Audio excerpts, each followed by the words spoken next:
This is going to be part 5 of our FZR restoration.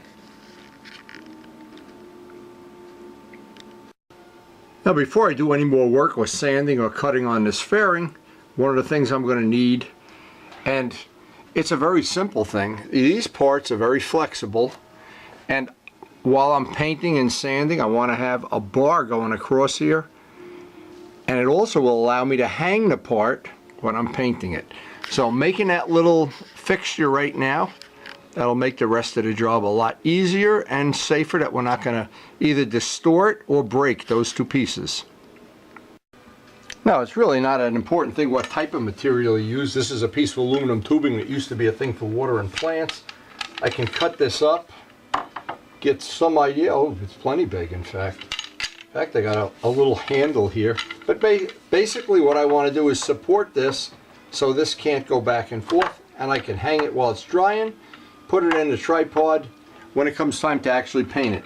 But before I even fit this to the motorcycle, or before I do any more work, I have to cut the edges of that. Making this piece up relatively simple, and this is how I did it. Now it may seem like this is a little simplistic, but it isn't. What I try to do is every time I have something that I might be able to use for material on a future project, whether it's plastic, aluminum, or steel, I throw it in this bucket, and this piece of aluminum was in there for many years. Today we'll get to use it.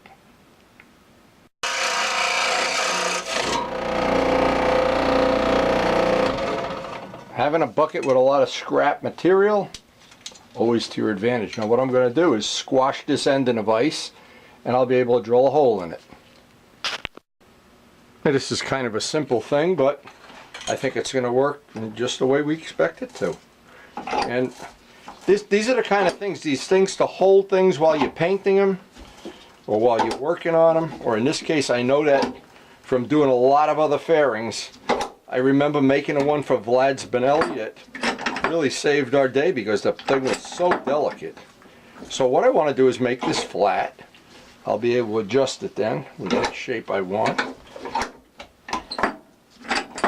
And now I can just put it back in the vise.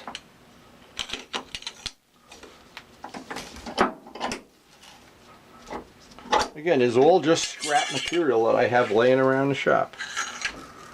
And since it doesn't have to be pretty, doesn't have to be fancy, and what I'm going to do now is just drill a hole right in here in the middle, and then we'll go see if we can get all the alignments on it.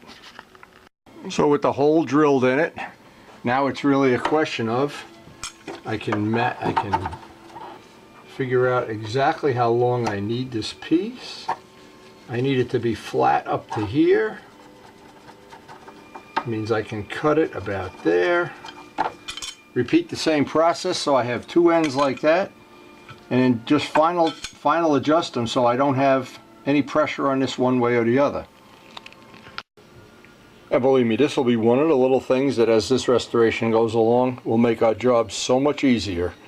Just being able to grab the part, hang it, and know that we're not going to fracture the paint or crack it, or it'll make this part a little bit more rigid.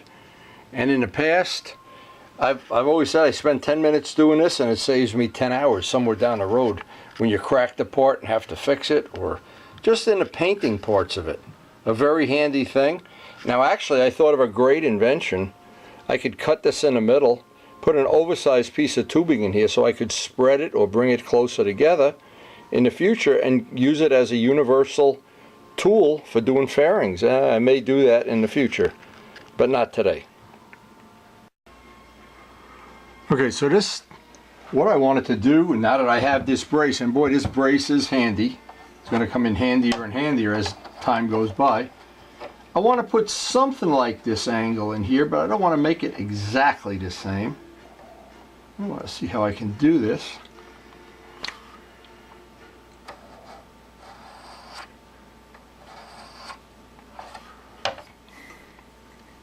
And again, I want to marry it up to the windshield. So I think that's pretty much it.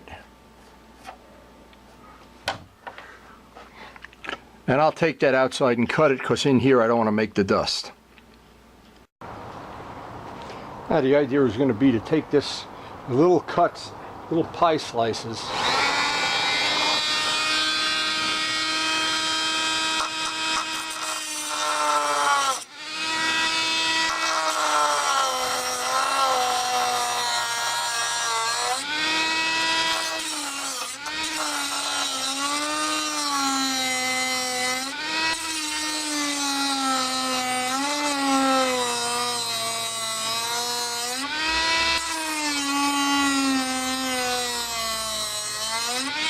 happening. We're cutting through that carbon fiber reinforcement. Out.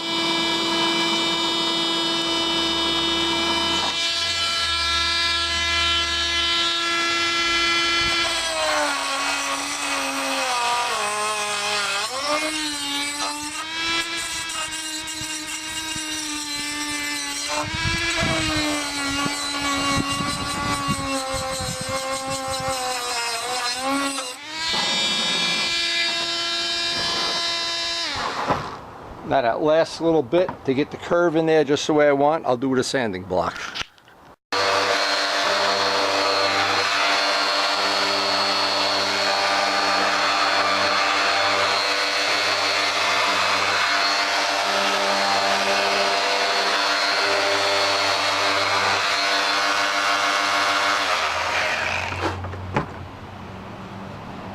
And the final part I'll do by hand. I'm not sure if you can see with the sunlight out here, but there are these little things that show where the bolts, if you were using a 91 windshield, would be. Well, I've got to grind those off. All those have to go away. And then there's bolts up here where the mirrors would go.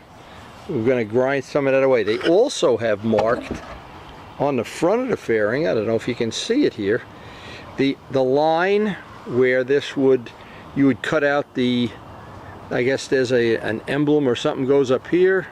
Anyway, we got to get these off, and this would be your pattern for cutting the hole. We're not going to cut the hole, but I'm going to grind all of that smooth using the power sander. It'll just make, when we do the final sanding, just a little bit easier and get one step ahead on that.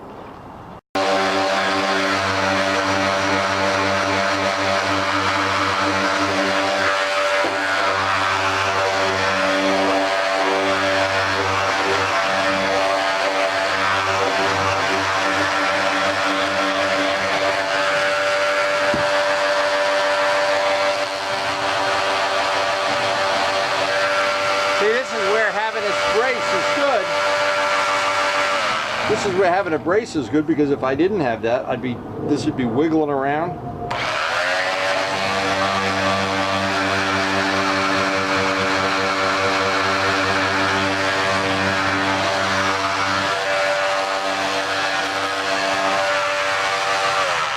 Anyway, that's just one little way we can get a little bit ahead on this.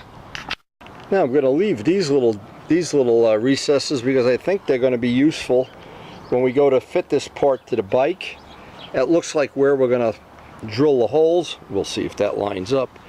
And in here we're going to be putting our headlights, and I have some ideas, something I hope is going to work out.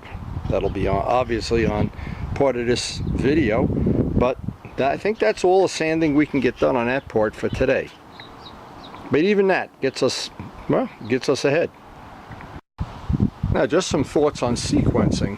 What I really wanted to do is I wanted to test fit this part, taking off the part that's on the FZR right now, and see if the bolt holes are going to line up, because we're going to be gluing a part in here, and it's going to be a little bit different than a stock bike.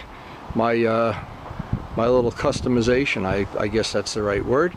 But we've gotten, and I don't want to, this is the thing about sequencing, I don't want to wet sand this part or do any extra sanding on it, just this rough sanding, because when we do the final and it's getting ready for primer, I'll sand the whole part at once, wet sand it before I prime it. Well, I don't want to do half of it and a third of it and some of it, and because what's going to happen when we do the fitting, it's going to get all fingerprints on it anyways. It's going to really need to be cleaned, thoroughly cleaned and sanded. So it would just be duplicate work. But I do want to, before the day's over, and I'll do it by hand, I just want to rough in all the edges by hand. I don't want to use the machine. I want to get them, see, this is a little rough up here. I want to get that all nice and smooth, and I can do that down in the shop, not out here where it's really cold. Now what I want to do, this is a hard sanding block, sticky back 180 paper, and this is going to be a critical part of this. One of the reasons I got new BODYWORK is I didn't want to have those headlight holes all bondoed in and have it all ripply. So I'm going to start with this step here, just picking up any high spots, and you can see it's just gel coat. it'll pick up, and by the way, having that to hold is a real big thing. I can pick up with a sanding block any of the high spots, because this will be one of the focal points of the motorcycle when it's done. And every time I sand it or prime it, or every time I radius an edge, it'll be the same thing. I want to get this, I want the light to just shine on that. One smooth, I don't want to look at the light and see it going down over, well, and I don't want, sure don't want, after all this work, I don't want any Bondo up here if I don't have, unless I really screw something up. But anyway, this whole part, I will take the time now. I've no point letting the camera run for another hour. I will carefully block sand this out. And you can see this, the gel coat comes right through. And once that's block sanded flat, that'll be so much nicer to go to the next step. The last thing I did today is took the windshield up, and I wanted to see if I was happy with that curve. Once that's bolted in, I think that's going to be just really nice.